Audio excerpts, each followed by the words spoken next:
Happy Sunday night to you as we come together for another reading from the latest in the Red Hot series of books.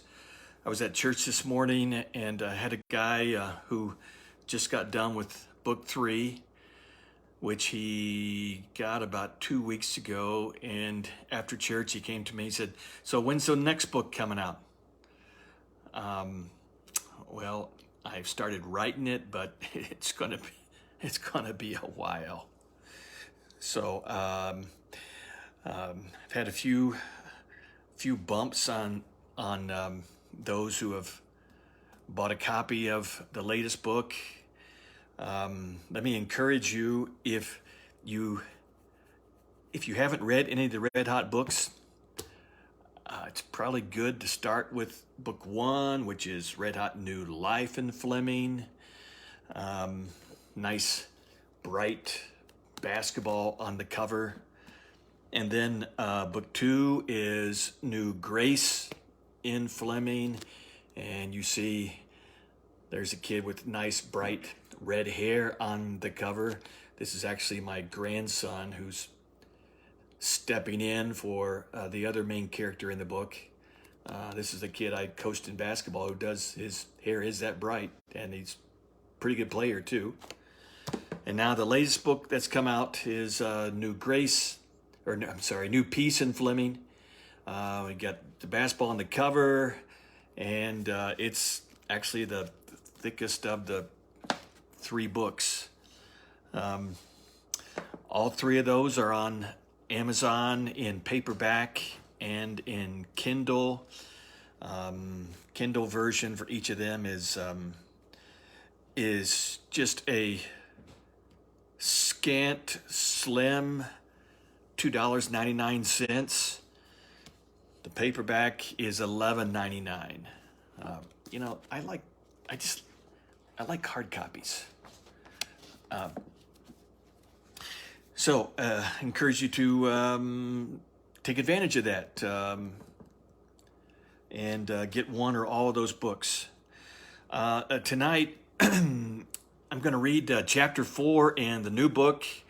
I read chapter 3 last week, and then the week before that, I had some of my family stand in with me, and we read the first 2 chapters. And chapter 4 comes tonight. It begins with a guy named Dawson Taylor who's in the hospital, and I don't want to get too much into the backstory, but because it'll come in a little bit in the backstory in the chapter tonight. But Dawson Taylor in the first book of the series is the nemesis of Randy Red Hot Bowman. He's the senior basketball player. Randy's the new freshman whose basketball talent stands out, as well as his strong character. And things happen to Dawson as a result of differences he has with his dad. So he ends up in the hospital, and that's kind of where we start tonight with chapter 4. So here we go. This is about 20 minutes long, the reading tonight.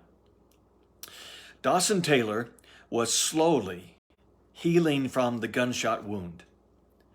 It had been a month of coming close to death and being pulled back into life.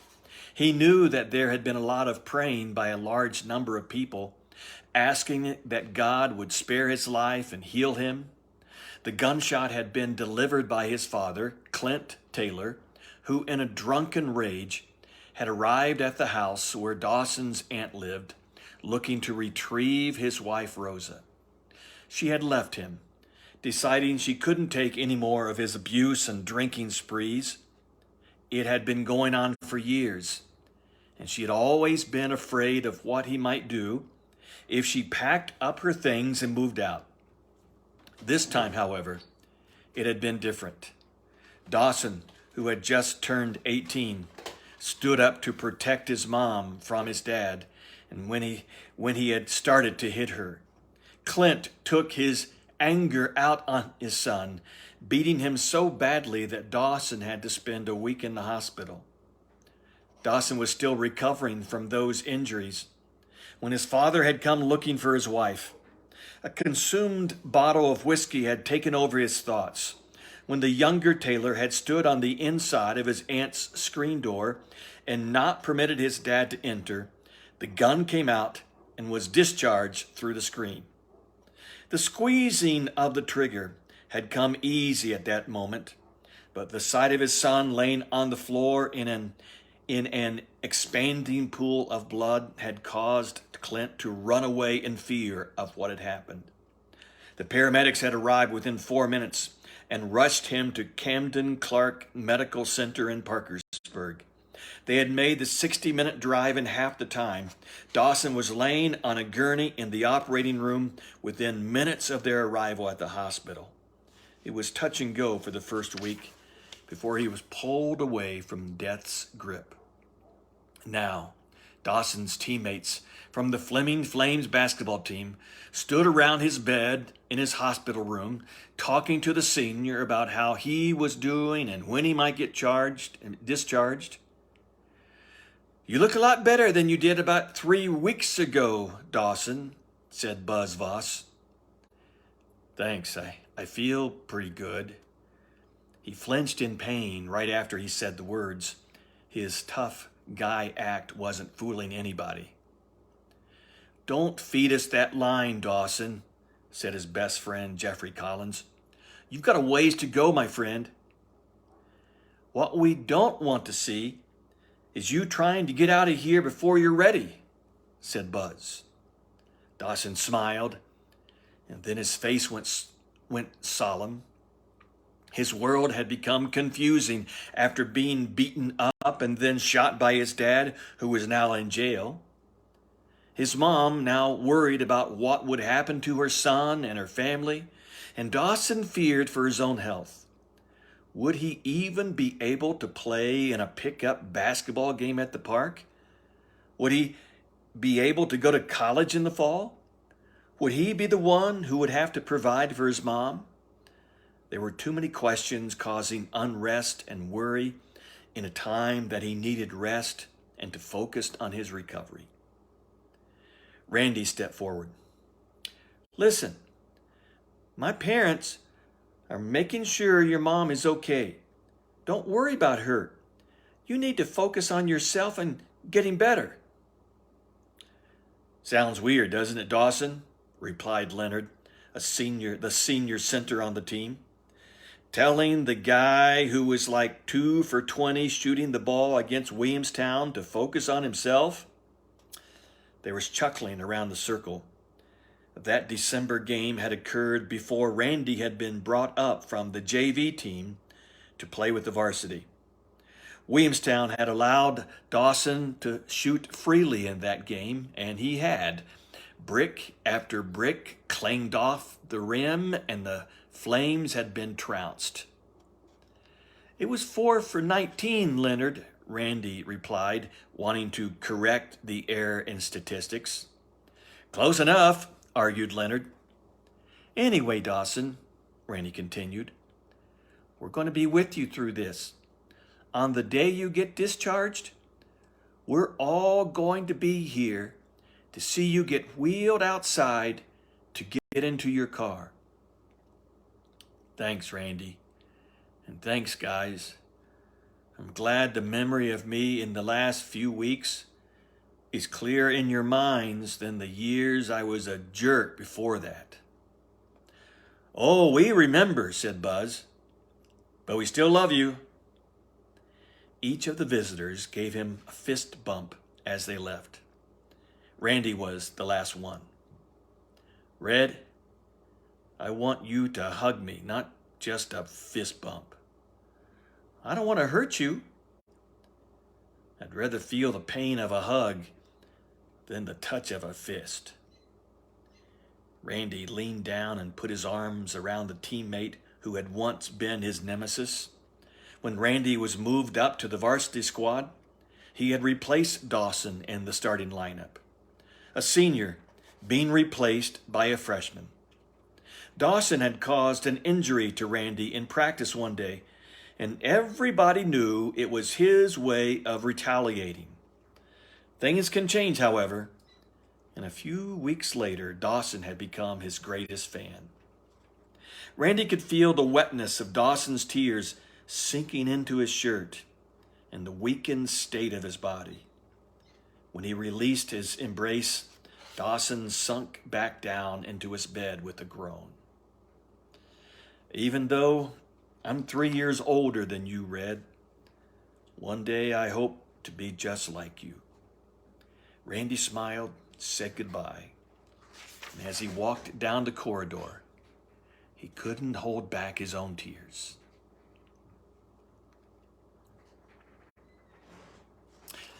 The phone in the kitchen rang at 7:30 Wednesday evening.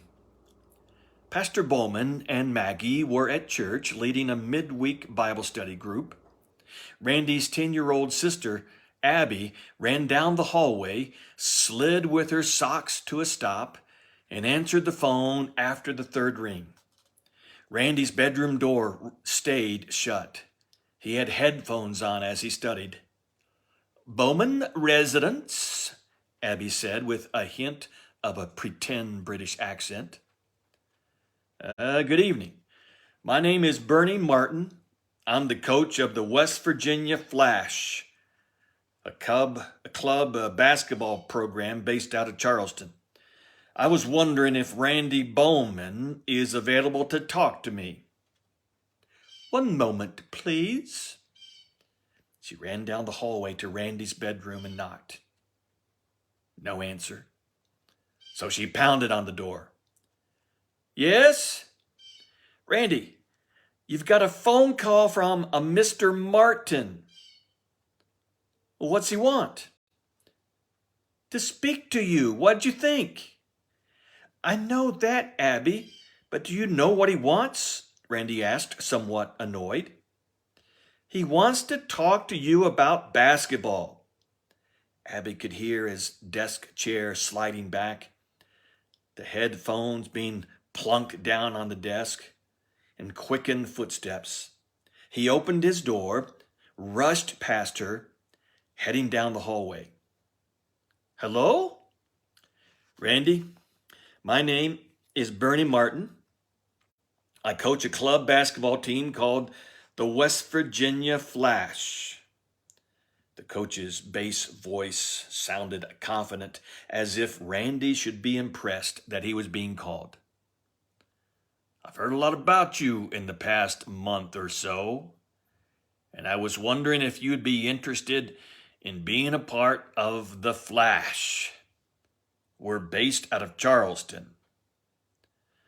Well, thank you for calling, Mr. Martin, but I'll be honest with you, I haven't even thought about any other basketball experience other than our high school team. We just finished our season, lost in the district finals. "I heard." He grunted as if such information wasn't important to him. "I've also heard that you're a point guard who knows how to run a team." "I guess. I do what I can." "Randy, the West Virginia Flash is the best. Let me say that again.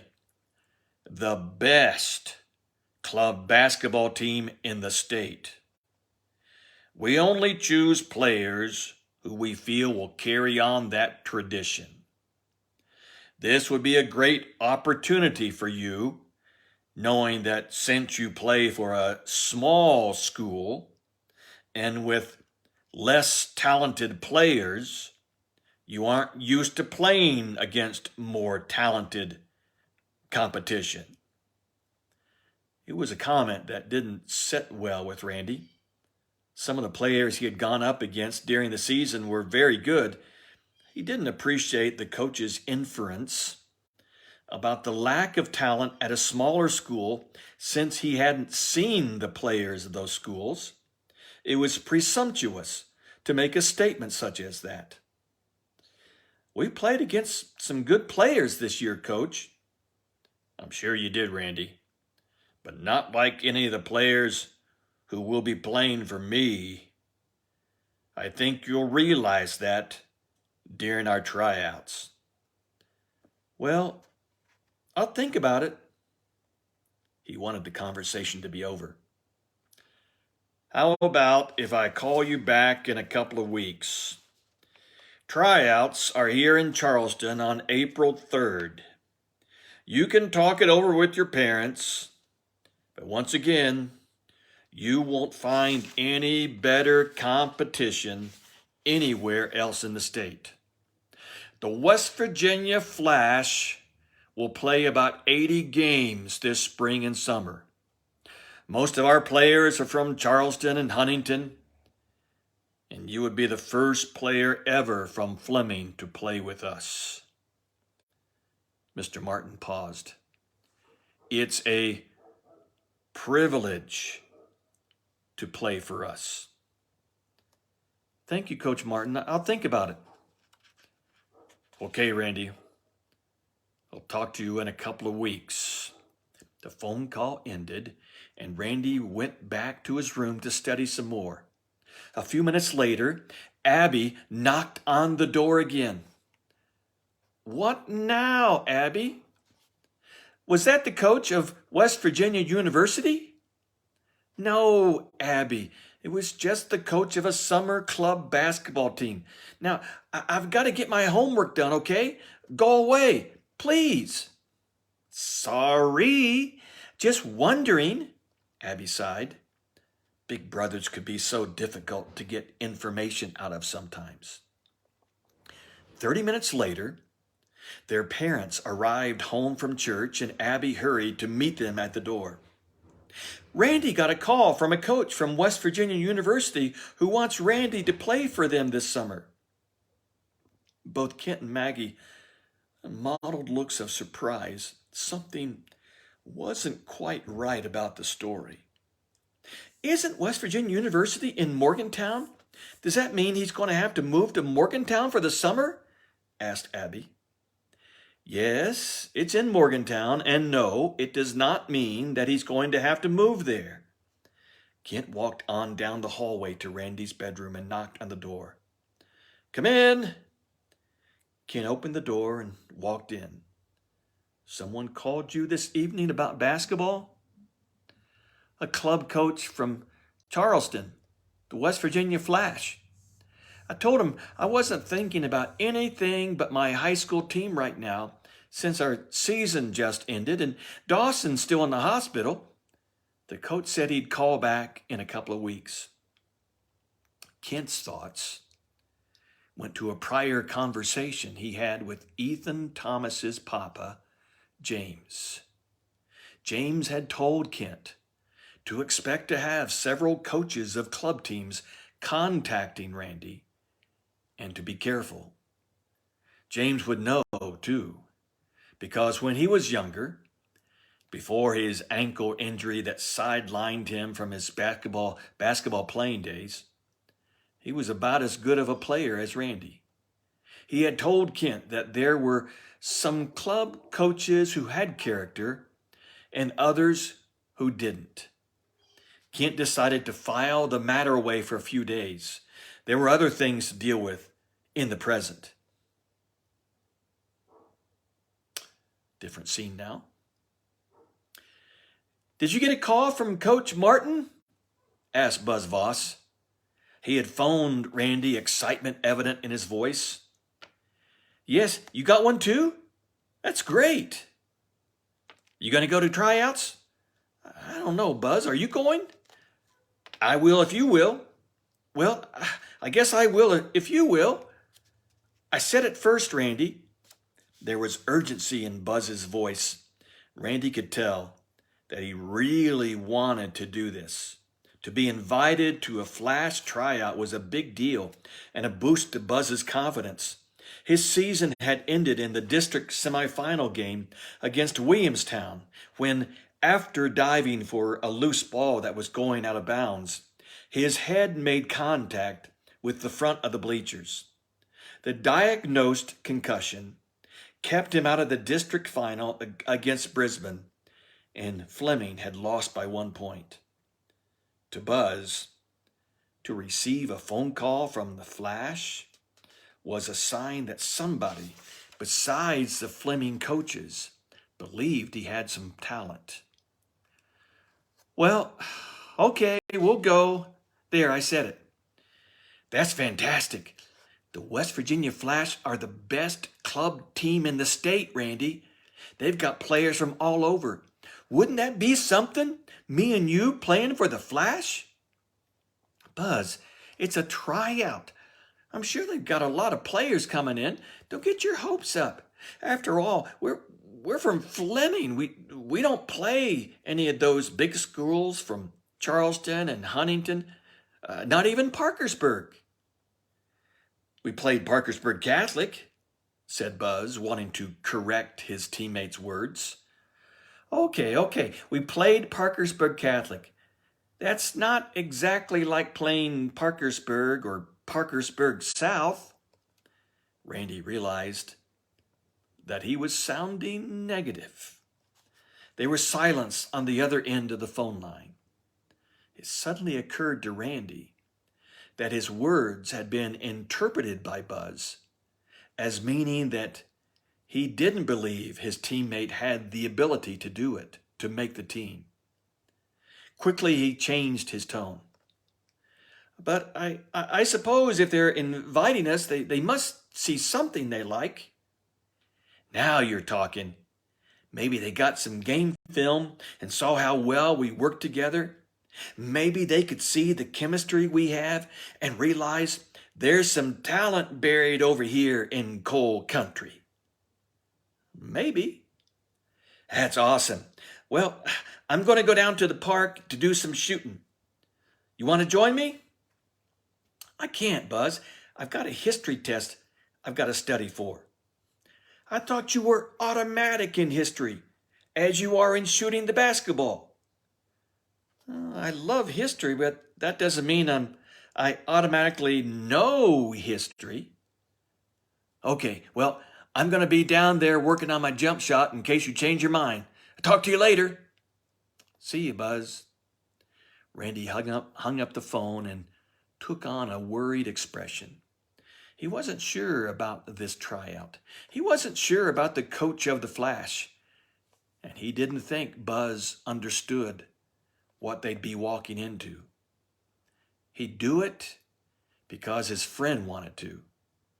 But he wasn't excited in the least. In fact, he had a growing sense of dread. All right. So that was chapter 3 in New Peace in Fleming. You can get that on Amazon as well as the first 2 books in the series. If you have read one or all of those books and you want to do an Amazon review for me, that would be greatly appreciated. As I learn more about this whole thing about getting a book published and all that stuff, I'm finding out about how important reviews are of your book.